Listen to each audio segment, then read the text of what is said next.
Olá, tudo bem com vocês? Sejam bem-vindos à nossa aula 19, Narcisismo e Personalidade. Vamos falar um pouquinho hoje sobre o que a mitologia tem a ver com o narcisismo, o que a psicanálise tem a ver com o narcisismo, quem era Narciso. Vamos aprender um pouquinho mais da história do narcisismo, porque hoje nós falamos tanto desse tema, mas com pouca compreensão das suas origens. Para começar, a mitologia ela tem muito a ver com a psicanálise. Sempre nós vamos voltar um pouquinho na mitologia, na filosofia. São matérias, digamos, que começaram juntas. A psicologia também tem a ver, a psicanálise com a filosofia. Tudo está alinhado, ok? Mas, para começar, houve um homem chamado Narciso. E por que narcisismo? Vocês vão compreender. O nome narcisista ele vai vir de uma lenda grega do Narciso, um jovem belo que rejeitava todos que amavam. Era um jovem muito lindo, muito belo, encantador e que atraía muitas mulheres, mas que ele rejeitava todas essas mulheres. Ele se apaixonou pela sua própria imagem refletida na água e ele morre contemplando a si mesmo.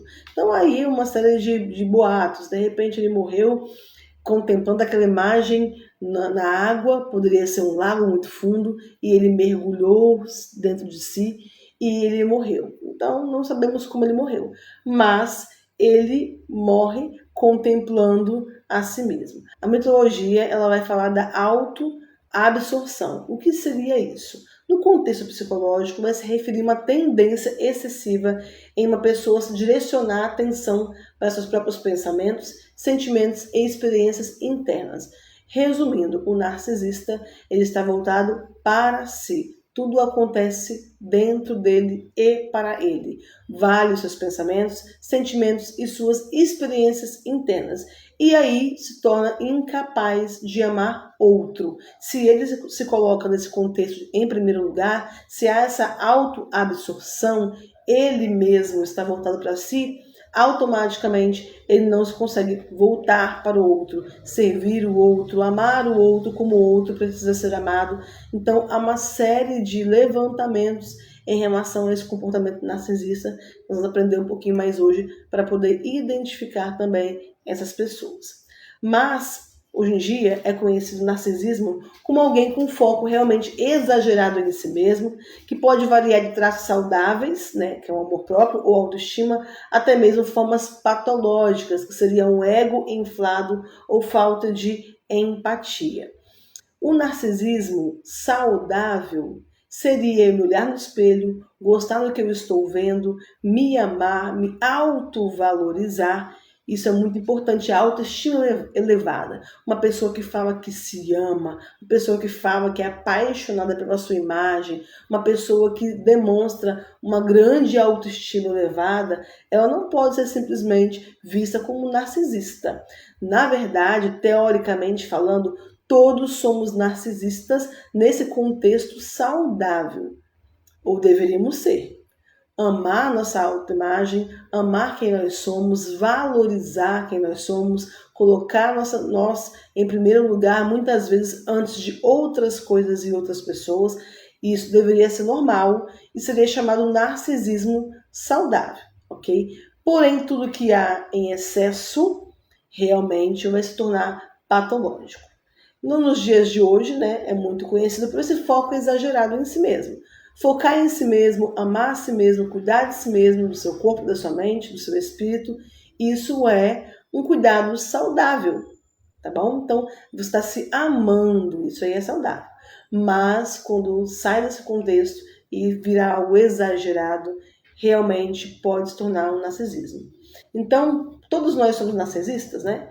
Então, teoricamente, é saudável essa autoestima elevada. Freud, ele chamou isso de narcisismo primário, seria um narcisismo saudável. Ele vai citar isso em 1914 e, de acordo com ele, todos nós somos narcisistas. No entanto, ter traços de narcisismo não implica necessariamente ter o transtorno de personalidade narcisista. Aqui sim vai se tornar um transtorno. Então, o narcisismo secundário ele vai surgir quando a libido antes direcionada a objetos e pessoas é retirada e reinvestida no próprio ego, comum em casos de depressão ou retraimento emocional. O que seria essa libido? Libido não é somente sexualmente falando. Libido é um prazer, é uma energia que todos nós temos. Então, quando essa libido, ela não é mais direcionada a pessoas, somente a si mesmo, e isso vai inflar esse ego dessa pessoa, automaticamente ela pode sim se tornar uma pessoa narcisista. Então, tem pessoas que sofrem de depressão, retraimento emocional, que também faz parte da depressão, e nesse momento elas também podem se voltar tanto para si, porque existe caso de pessoas narcisistas depressivos, com diagnóstico de depressão, porém eles não demonstram isso. Então o narcisista ele vai ter uma depressão mais silenciosa, alguns, tá? Geralmente não demonstram isso. Então há esse retraimento emocional para não mostrar as suas fragilidades, neste caso, tá bom? Então, em outras palavras, o narcisismo secundário acontece quando a energia emocional e afetiva que a pessoa usava para se relacionar com outras pessoas, amar, se importar, se relacionar, se envolver com outras pessoas, é retirada e voltada para si mesma.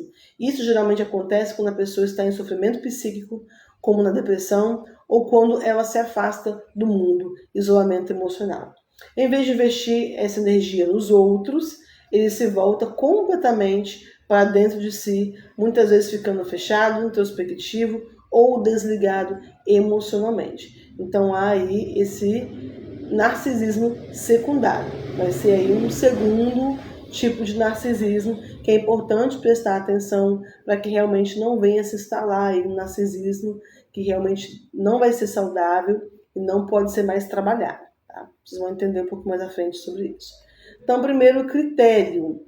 Quando o traço ele é muito acentuado e inflexível, pode configurar o transtorno de personalidade narcisista. Temos alguns critérios que estão voltados para autoestima, validação, capacidade de empatia e autorregulação emocional. Vai girar em torno disso o narcisismo. Ou seja, pode haver fantasias de sucesso ilimitado, necessidade da admiração constante das pessoas, exploração interpessoal, explorando pessoas no seu contexto, falta de empatia e sentido grandioso de autoimportância. Então, nós temos aí 3 tipos de narcisistas para que nós venhamos a fazer uma diferenciação entre um e outro. Tem alguns aspectos mais marcantes. O saudável, ele vai estar relacionado ao amor próprio, equilibrado, capacidade de se autovalorizar, buscar reconhecimento sem prejudicar os outros, ok? É o primeiro nível, saudável. Narcisismo vulnerável encoberto, sensibilidade extrema crítica, necessidade constante de aprovação, baixa autoestima disfarçada, é um subtipo de narcisismo caracterizado por uma combinação de egocentrismo e introversão, com baixa autoestima, hipersensibilidade à crítica e também sentimentos de rejeição. Ao contrário do narcisista grandioso, que exibe confiança e busca atenção, o narcisista vulnerável pode parecer mais tímido, inseguro e defensivo. Ou seja, é muito comum em casos de depressão. Não vai ser um narcisismo grandioso, vai ser, nesse momento, uma questão de baixa autoestima disfarçada, vai haver aí também constante necessidade de aprovação. Então seria um pouco antagônico aqui em relação ao vulnerável encoberto e ao grandioso, que é o que nós conhecemos. Nesse vulnerável encoberto, essa pessoa ela vai estar introvertida. Realmente ela vai estar voltada para si, mas para os seus sentimentos. Não vai haver aí uma atitude de prejudicar o próximo, uma falta de empatia, chantagem emocional, ganhar vantagem em cima do outro. Não vai haver isso.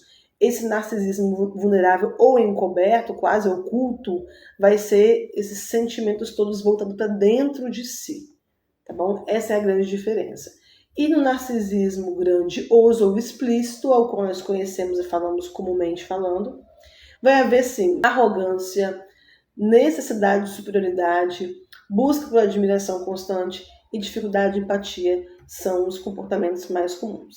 Então, quais são os comportamentos que vão ser prejudiciais no narcisismo, no caso grandioso ou explícito?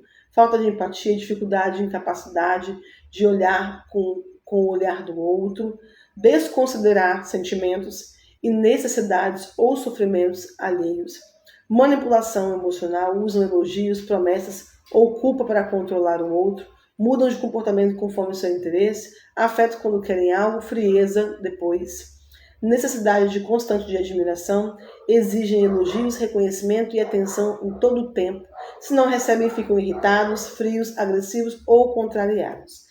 Sentimento exagerado de superioridade, então eles acreditam ser melhores, então eles vão ser melhores na profissão, melhores no amor, melhores na cama, melhores em qualquer outra área, contar essa vantagem aí sobre outras pessoas, sempre desconsiderando também essas pessoas superior a si mesmo. Tá? Podem humilhar pessoas, diminuir ou ridicularizar essas pessoas em público.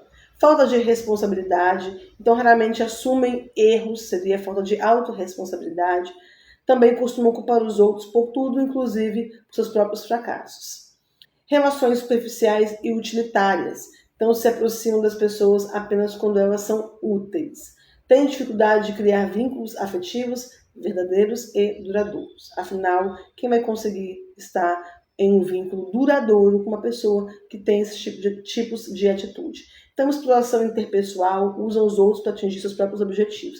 É interessante nessa exploração interpessoal que geralmente o narcisista ele busca sempre uma vítima, né? Então ele tem ali uma esposa, um esposo ao qual é alguém que é vítima dele. Porém, ele busca outros vulneráveis. Então, geralmente, os filhos dessa pessoa sofrem também, pais, mães, pessoas mais próximas, elas podem sofrer, porque geralmente quando ele não consegue realmente subjugar essa primeira vítima, ele vai em busca de pessoas mais vulneráveis.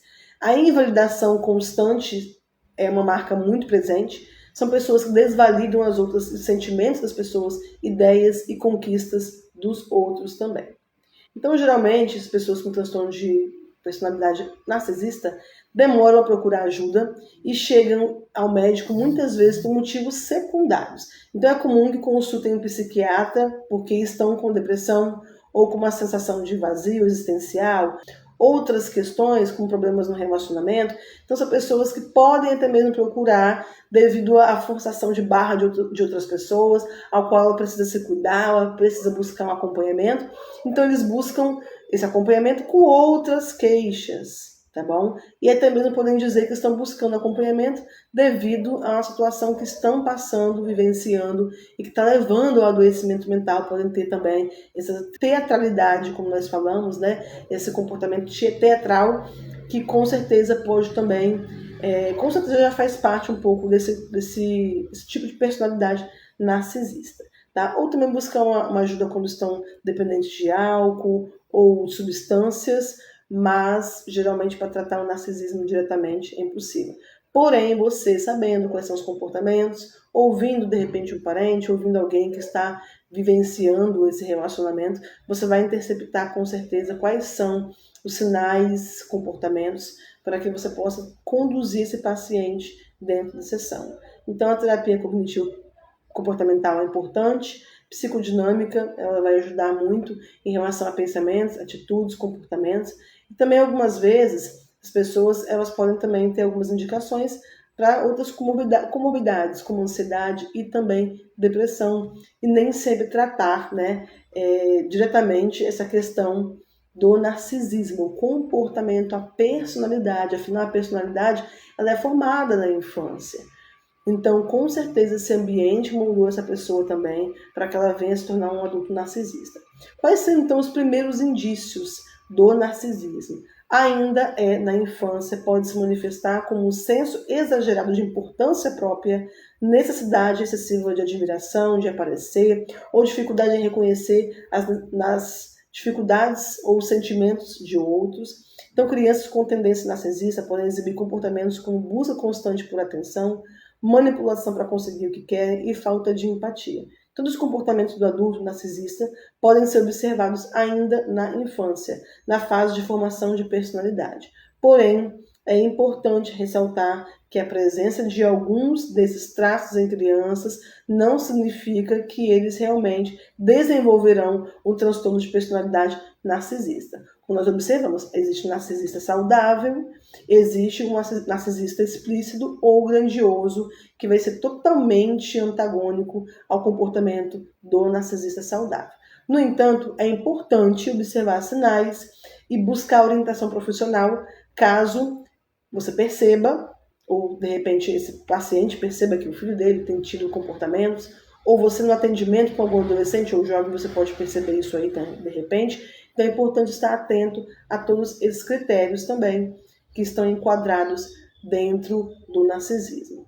Nós compreendemos que é um tema bem abrangente, mas é um tema ao mesmo tempo resumido. Afinal, essas pessoas dificilmente vão buscar um atendimento dentro da área da saúde mental. Elas buscam por outros meios, devido a outras situações. Então é importante a gente diferenciar também essa falta de empatia, se realmente é um narcisismo, essa manipulação, de repente essa persuasão, porque muitas vezes pode fazer parte, né, desse comportamento dessa pessoa e não necessariamente ela se tornar um narcisista. É importante a gente ter esse olhar amplo, saber do que nós estamos falando, é um tema muito falado atualmente, mas é importante a gente entender esses critérios, entender esses tipos de comportamento, para que nós possamos ter mais luz em relação a esse tema. Então, Narciso, para resumir, ele se apaixonou por si mesmo, pela sua autoimagem. Então, para uma pessoa que está voltada para si, servir o outro, ajudar o outro, compreender o outro, validar emoções, validar atitudes do outro, ações do outro, vai ser difícil, porque o que mais vale aqui são as minhas ações, a minha beleza, a minha capacidade, o meu merecimento. Então, tudo isso vai interferir nas relações interpessoais. Se o narcisista por si mesmo, se fosse apaixonado por si mesmo e não existisse algo chamado relacionamento, possivelmente não teríamos problema. Essa pessoa por si mesma basta. Mas como nós seres humanos temos uma necessidade de se relacionar interpessoalmente, seja no trabalho, na escola, em se relacionar também com seu cônjuge, com seus filhos, com sua família, automaticamente aí começa o problema nas relações interpessoais e seu comportamento também na sociedade. Para muitas pessoas que não conhecem, são vistas como pessoas bacanas, como pessoas comunicativas. Então, geralmente, esse comportamento narcisista, tóxico, ele é observado na presença de pessoas e convivem muito mais tempo com essa pessoa. Então vamos lá, vamos fazer uma comparação. Se eu me sinto super capacitada, se eu me sinto acima de qualquer outra pessoa, provavelmente, né, eu vou ter essa dificuldade de reconhecer no outro suas capacidades, seus dons, seus talentos, validar também atitudes e ações. Então, automaticamente, só existe eu e mais eu. É igual a eu. Então, esse eu está muito elevado. Dentro da psicanálise, o ego, ele simboliza o consciente, ele simboliza o eu. Essa pessoa, ela é consciente de todos esses comportamentos. Ela não está fazendo só baseado no inconsciente. Ela sabe que se ela falar tal frase, ela tocar num gatilho de alguém, ela vai causar um desconforto, ela vai causar uma desvalidação. Tudo isso ela está ciente. Então, por isso que nós falamos de um ego inflado, né? Esse consciente, ele está bem grandioso, ele está bem realista, entendendo o que tudo está se passando. Então, o narcisista, ele não age inconscientemente falando, ok? Talvez ele quer guardar na inconsciência dele, ele quer deixar ali essa verdade de que ele é narcisista guardado dentro desse inconsciente. Mas as suas ações, seus comportamentos são totalmente conscientes. Então é importante que nós venhamos a estar atentos a esse tipo de pessoa, com esse tipo de personalidade narcisista, como eles se comportam, como eles agem, para que nós possamos também saber lidar com eles. Afinal, essa pessoa que sempre desvalida, desmotiva, chantageia, pode manipular também, pode persuadir também. Ao passar do tempo, esse relacionamento não será saudável. Mas e quando é uma esposa, um esposo? Quando é a mãe e um filho? Relacionamentos que não são tão fáceis de ser terminados, mas que exigem ali uma convivência, né? Como fazer? Então, primeiramente, não vai existir nenhum relacionamento que vai se sustentar baseado no relacionamento com alguém narcisista. Mas existem algumas formas de manejar isso, né? Que seria, primeiramente, aumentar a sua autoestima, aumentar a autoestima desse paciente, fazer com que ele entenda como agir com o narcisista, porque se há chantagem, se há desvalidação, eu preciso saber quem eu sou nessa relação. Nada mais vai me afetar, me diminuir, ninguém vai crescer sobre mim se eu sei quem eu sou. Então não dá bola, não dá crédito, muitas vezes, a algumas falas. Se fortalecer emocionalmente é uma forma que nós trazemos na sessão com pessoas que estão dentro de um relacionamento narcisista. Isso vai de pessoa para pessoa, em findar com esse relacionamento, dar um término com seu relacionamento, ou buscar maneiras de se manter na relação, mas se fortalecer emocionalmente. Então aqui há vários tipos de comportamento, né, que podem ser trabalhados aí com a pessoa que é vítima desse narcisista, mas é um relacionamento cansativo, desgastante, tóxico e que ele vai afetar todas as áreas da saúde mental, física, espiritual, da família também, porque as crianças, os filhos, né, eles vão estar vivenciando também ali esse tipo de relacionamento, vão estar presenciando. Então é muito importante ampliar esse olhar em relação a esse tema e deixar nas mãos desse paciente essa decisão por pôr um fim nessa relação, ou por pôr um fim em algumas falas e algumas atitudes, ou por se posicionar para manter a sua relação, mas se fortalecer emocionalmente falando.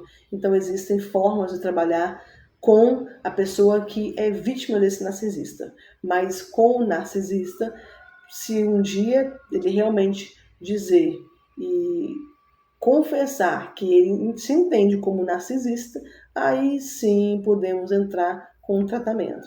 Mas se você for pesquisar, isso é quase impossível de acontecer, devido a esse ego inflado, devido a essa grandiosidade. Assumir algo é muito mais difícil. Por isso que muitas vezes, como você tem aqui, ele joga essa responsabilidade para outros e ele não é autorresponsável com relação às suas atitudes diárias. Então, caso tenha alguma dúvida, pesquise sobre o assunto, pesquise em fontes confiáveis também, leia o PDF, faça o exercício e até a próxima aula. Tchau, tchau.